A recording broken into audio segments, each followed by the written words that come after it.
네, 이항영의 월가이드 함께하겠습니다. 이항영 위원님 나오셨습니다. 안녕하십니까? 네, 안녕하세요. 트럼프 대통령의 관세 정책에 이 법원과 백악관의 팽팽한 모습이 아주 역력합니다. 그러니까 상호 관세 정책이 위법하다라는 1심 판결이 나온 지 하루가 채 되지 않아 자 이번에는 효력을 중지시켰다. 다시 관세를 항소기간에는 유지하겠다. 좀 이제 헷갈리게 만드는 소식인데 어떻습니까? 그러니까요. 우리나라 법도 헷갈리고 어려운데 미국 법까지 이렇게 우리가 생각할 정도가 되니까 주식 투자에서 좀 고민할 것이 많은 것 같습니다.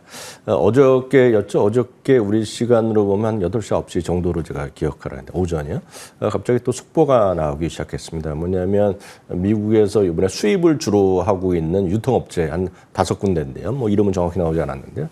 그쪽에서 무역법원을 연방 무역법원을 대상으로 트럼프가 대통령이 지금 이렇게 상호관세 몇십 퍼센트 함부로 막 때리지 않고 있지 않습니까? 그거 가지고 뭔가 좀 잘못했다라고 이제 그 얘기를 한 거예요.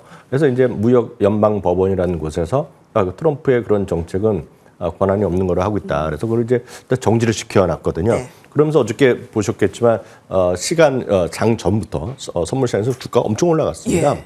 그리고 시작해서도 올라갔었는데 거기다 엔비디아 실적까지 같이 네, 이렇게 그렇죠. 했으니 그래서 얼마나 분위기가 좋았고 많은 분위기겠어요. 분들은 이제 크게 올라갈 거라고 생각했는데 트럼프 대통령의 백악관 측에서 할 수 있는 방안이 또 서너 가지 있다라는 또 법률 전문가들 막 또 토론을 하더니 결국 이제 트럼프 대통령 측에서 백악관 측에서 일단 그 연방무역법원이라고 있는데 그거를 위로 다루고 그 위에서 있는 소위 한국 법원이 또 얘기를 했어요. 그래서 이것이 뭐 애매하긴 한데 일시적으로는 그거가 지금 이게 그 트럼프 대통령의 상호관세를 유예하도록 했습니다. 일시적으로는요. 거기 보면 영원히 유예하는 것이 아니라 일시적인 표현이 들어가 있기 때문에 문건은 일단은 그 위에 가서 하라는 얘기입니다. 그래서 대법원에 가서 이제 결정이 날 것 같습니다. 그래서 트럼프 대통령 백악관 측에서 트럼프 대통령도 가고 이거 반발하는 쪽에서도 가고 그래서 조만간 또 대법원에서 결정이 날 거로 보여주고 있고요. 이렇게 되더라도 또 할 것이 많이 있다고 합니다. 좀 법적으로 할 수 있는 방안이. 여튼 이러면서 주식시장도 흔들리고요. 주식시장 흔들리고 관련된 주식도 흔들리고 그러면서 그 와중에 또 해운지도 움직이고 여러 가지 복잡한 일이 있었던 것이 오늘 하루가 되겠고요. 결론을 보면 여하튼 3대 주가 지금 크게 소폭 올라갔지만 기대했던 거 어저께 장 시작하기 전에 큰 기대와는 달리 소폭 상승에 머물렀다라고 보셔야 되겠고요. 장중 기준을 보면 지난주 중반에 있었던 그 고점을 상당히 회복하는 모습을 보여줬지만 대부분이 오늘 크게 올라가면 대부분이 다우지수를 제외하고 S&P 500과 나스닥은 쉽게 해서 음봉이 났다라고 일단 이해하시면 되겠습니다. 네. 예, 관세가 위법이다, 아니다, 뭐 항소 기간 동안 뭐 유지하겠다라는 등등의 헷갈리는 이제 소식 가운데 우리 뉴욕 증시 조금 더 집중 본질에 들어가 보도록 할까요? 인사이트 열어보시죠. 네, 매그니피센트 세븐 주식 어떻게 할까? 실적 총점검입니다. 실적이 마무리되고 있습니다. 실적 총평을 해볼 거고요. 실제 4월 초에 저점 대비해서 많이 상승해서 그때 매도하신 분들은 좀만 더 진득할 걸 좀 후회도 있으시더라고요. 네, 맞습니다. 늘 그렇지만 주식시장은 이제 그 성급하게 어떤 용기? 성급하게 이제 큰 기대를 갖고 매수하는 것도 마찬가지. 좀 떨어지다 하고서 이게 더 떨어지면 어떡하냐 해서 불안. 그렇기 때문에 감정적으로 대응하면 주식시장은 한국 주식은 미국 주식은 시계에서 돈을 버는 사람들을 본 적이 없습니다. 그래서 주식시장은 상당히 감정 컨트롤, 스스로 이제 마인드 컨트롤 많이 잘하는 것이 중요하다는 얘기 많이 들으셨을 텐데요. 뭐 미국 주식시장도 예외가 없다는 거 꼭 유념해 주시면 좋을 것 같습니다. 여하튼요, 매그세븐 주식이 여러분들 가장 큰 관심이기 때문에 어저께까지 해서 엔비디아 실적이 다 나왔기 때문에 좀 전체적으로 좀 조망해보는 시간 오늘 갖도록 하겠습니다. 매그세븐 전반적으로 보면 최근에 주시장에서 반등을 지금 시도하고 있는 것까지 여러분들 많이들 공감하실 것 같습니다. 4월 초 저점 대비요. 4월 초 저점 대비 매그세븐 전체적으로 봤을 때 보면 30%가 상승했지만 연간으로 대비 보면 아직까지 한 3, 4% 지금 부족한 것이 매그세븐의 현실이다라고 보셔야 되겠습니다.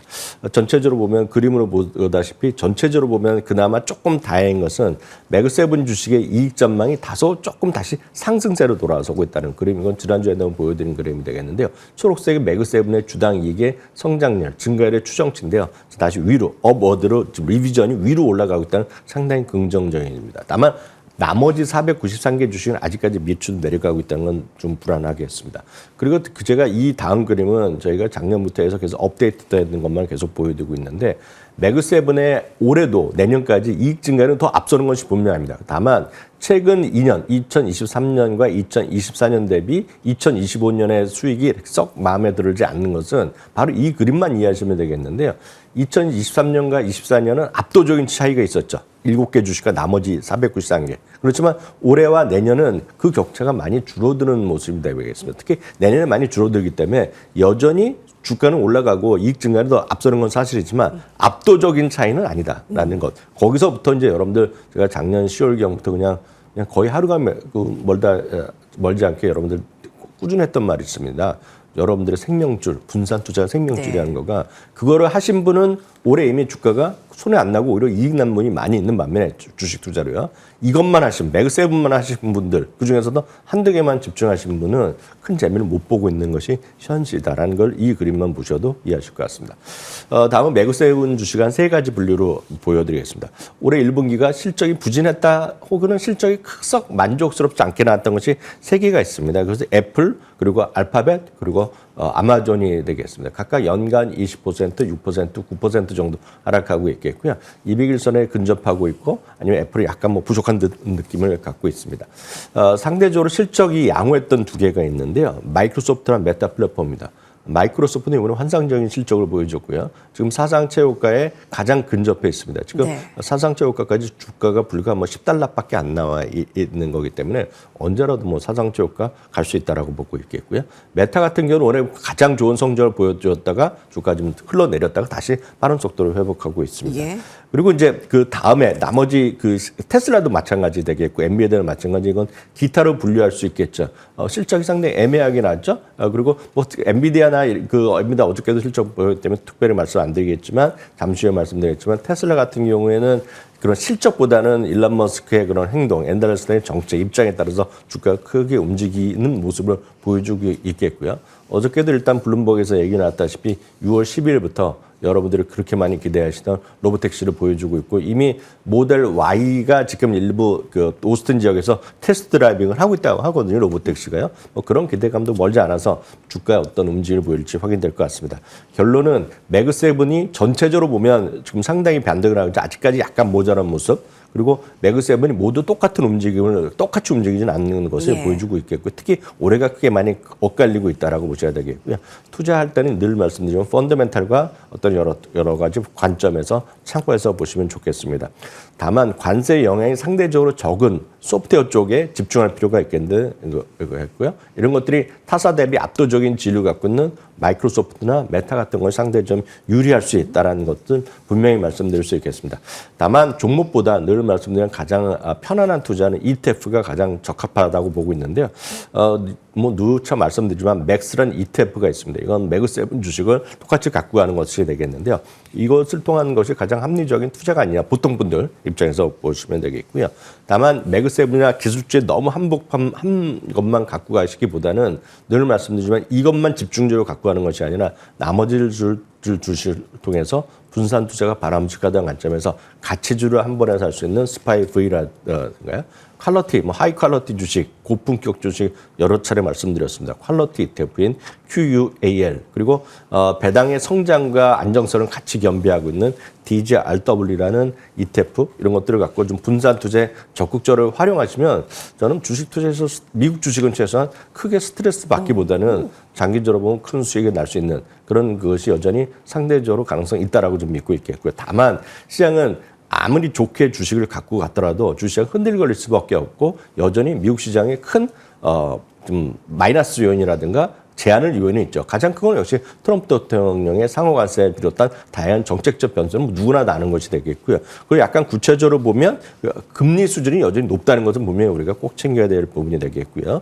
특히 RBC라든가 레리 베네딕트 같은 교수는 똑같은 얘기를 하고 있습니다. 지금은 일부 금리가 여전히 높다는 것을 인정을 하지 않고 있기 때문에 여전히 변동성이 클 수밖에 없다는 얘기를 하고 있겠고요. 예. 특히 한쪽에서는 현재 금융시장은 최근에 4월 이후 주가 반등, 특히 그 엔비디아 이렇게 좋아지고 하다 보고 테슬라를 혹시 로보택시계 잘 나다 보면 사람들이 너무 긍정적으로만 본다는 겁니다. 지금요. 그렇게 볼 수 있고 낙관적인 거. 그러니까 아주 비관적이었다 낙관적인 거가 사람들의 심리가 개인들의 심리로 나타날 수 있기 때문에 이런 것들은 철저하게 주의해야 된다. 그런 주장도 있다는 것도 꼭 참고하셔서 늘 말씀드리지만 좀 안정된 심리로 미국 주식 투자하시기 바랍니다. 네. 초격차의 해소, 분산 투자, 그리고 금리 이렇게 세 가지 좀 잘 살펴봐야 되겠습니다. 매그니피센트 세븐 종목이 다 일정하게 주가와 실적이 가는 건 아닙니다. 종목별로 좀 엇갈리는 거 날려주셨는데요. 실적 양호한 건 MS와 메타였고요. 조금 부진했던 건 애플, 아마존, 알파벳이었는데 가장 궁금한 건 엔비디아죠. 함께 살펴보시죠. 헤드라인입니다. 깜짝 실적이 목표가 줄 상향입니다. 어제 엔비디아 실적 발표에 합격했다라는 평가입니다. 월스트리트가 목표가를 이렇게 줄 상향하고 있는데 이제 좀 더 어디에 중점을 둘까요? 네, 오늘 다우지수가 그나마 이제 그 전체적으로 약간 플러스 났지만 색깔로 보면 양봉이 났는데요. 그래서 한복판에 역시 엔비디아의 큰 역할이 있었다는 것 분명 아실 것 같겠고요. 어제 전체적으로 매출이나 이익 그리고 나름 깜짝 실적 이런 거 다 보여드렸기 때문에 오늘 전체적으로 보면 젠스랑의 시각 정도부터 먼저 말씀드리겠습니다. 젠스랑이 어저께 얘기했던 거 어저께 저희 방송 끝난 이후에 어닝콜 등 했던 것에 4가지 정도가 이제 키포인트가 있다고 보여드리겠는데요. 많은 분들이 이미 알고 계시다시피 추론의 AI 시장이 급속히 확대되고 있다는 거. 두 번째는 에이전트 AI 여러분 많이 들으셨을 것 같습니다. 에이전트 AI 시대가 급속하게 지금 세상을 뒤바꾸고 있다는 점. 세 번째는 지금까지의 AI 칩의 수요는 대부분이 어디서 많이 쓰였냐? 데이터 센터 같은 소위 하이퍼스케일러 큰 회사들이 많이 수요가 있었던 것이었는데 이제는 다양한 산업계에서 기업별로 지금 AI 수요가 엄청나게 커지고 있다. 이런 것들. 그러면서 AI가 로봇, 휴머노이드 합쳐갖고 앞으로 적용에 대한 범위가 이 사람 표현을 보면 무한대로 커질 수 있다. 그런 얘기를 하고 있겠고요. 더욱더 흥미로운 것 중에 하나가 트럼프 대통령을 기쁘게 했던 얘기는 미국 내에서 칩부터 해서 슈퍼컴퓨터까지 1년 내에 생산을 시작한다는 얘기를 했었거든요. 바로 이런 부분들을 좀 긍정적으로 본 사람이 있었고요. 바로 이런 얘기가 나오다 보니 그동안 중국에서 어려움 이런 것들 때문에 약간 브레이크가 걸렸었는데 월가 애널리스트 입장에서 보면 상당히 시장에 대한 신뢰를 다시 회복할 수 있는 그런 멘트들이 나왔다는데 어떤 기본 전제를 갖고 있습니다. 주요 증권사의 시각만 말씀드리면 시티 같은 경우에선 목표 주가를 150에서 무려 30%는 올려놨겠고요. 블랙웰 플랫폼에 큰 기대를 다시 한번 얘기했습니다. 다음은 D.A. 데이비슨 되겠는데요.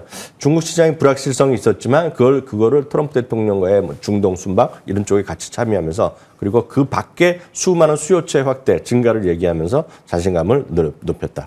120에서 135달러를 올려놨고요. 네. 키뱅크 같은 경우는 시장에서의 압도적인 지위를 재확인했다는 그런 평가를 했습니다. 스티펠도 마찬가지인데요. 중국에 대한 리스크는 여전히 있지만 그것을 극복할 만한 요인들 여전히 긍정적으로 많다는 포함해서 화면에서 보시다시피요. 최소 9곳이 목표 주가를 줄 상향했다라는 거. 여기서 보더라도 200달러 이상도 있겠고 190달러, 180달러 있겠지만 전반적으로 보면 목표 주가 평균이 어제 대비 한 10달러 정도 올라간 것으로 확인되고 있습니다. 장중에 시총 1위를 탈환하기도 했고요. 이제 목표가가 210달러까지 나온 때가 있습니다. 예, 트루이스트. 예, 시총 세계 1위 등급, 예, 왕자의 타라 엔비디아 좀 주목되고 있고요. 다음은 헤드라인 실적 발표 나온 이 종목입니다. 인수뉴스의 하락, 실적 향상도 부족해. 사실 앞으로의 이제 AI 데이터, 엔터프라이즈 AI 플랫폼의 전환을 추구하면서 인수를 했는데 이게 주가에는 좋지 못했네요. 네, 인수뉴스가 하나 계속해서 이제 발목을 잡고 있는데요. 전체적으로 실적 자체는 상당히 긍정적으로 나왔고요. CEO인 마크 베니어프 같은 경우에는 고도로 어떤 테크화된 그리고 고도로 향상된 엔터프라이즈 AI의 플랫폼에 대한 확고한 자신감을 비롯했습니다.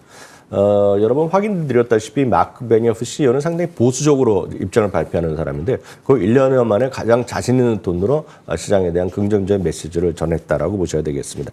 여기 보면 여기서 똑같은 표현을 하고 있는데요. 에이전트 AI와 관련된 거, 데이터 클라우드 시장, 그리고 기존의 그런 서비스를 통합을 하면서 완벽한 플랫폼을 통한 AI 서비스의 선봉자가 될 수 있다. 소프트웨어 쪽이죠. 이런 쪽에 대한 자신감을 피력했습니다. 월가의 투자 의견 그럼에도 불구하고 인수권이 여전히 시장에 대해서 엇갈리는 반영이 있기 때문에 투자액은 하향이 한 곳도 있었고요. 목표 주가를 올리는 것이 6군데, 내린 곳이 3군데 정도 이렇게 구분돼서 나뉜 것이 미국 시장에서의 세일즈포스의 평가였습니다. 네, 주가가 3% 오늘 하락했습니다. 세일즈포스 실적 확인했고요. 마지막 헤드라인 살펴보시죠. CNBC가 보도했습니다. 실적 호조를 보인 내수 종목에 주목하라. 제프리스의 픽인데요. 이들에 딱 맞는 그런 종목은 어떤 것들이 있나요? 맞습니다. 시장에 대해서의 수출입에 대한 관세 영향이 여전히 큰 것들에 많이 우려감이 있기 때문에 그걸 피할 수 있는 내수 종목에 대한 관심이 여전히 필요하다는 주장도 꽤 있다는 것도 참고하시면 좋겠습니다. 그래서 한쪽에선 성장주, IT 주식 중에서 변동성이 큰 것이 있는 반면에 상대적으로 뭐 유틸리티를 포함해서 리츠 이런 것을 포함해서 시장에서 변동성에서 회피할 수 있는 그런 종목들을 좋아하시는 분이 있는데요. 그런 것들을 보면 이제 미국에서 IB들에서 내수 위주로 하고 있는 것들, 그리고 상대적으로 최근에 유가라든가 이런 달러 약세에서 긍정적인 이런 것들을 얘기하면서 내수 종목을 얘기하는 사람이 있다라고 보셔야 되겠고요. 세 종목, 여기 오늘 보면 배당도 지급하면서 구분을 보면 중형주에 해당되는 것들을 세 종목을 얘기하고 있습니다. 첫 번째는 램 웨스턴입니다. 램 웨스턴은 많은 분들이 이미 익숙한 분이 계실 것 같은데요.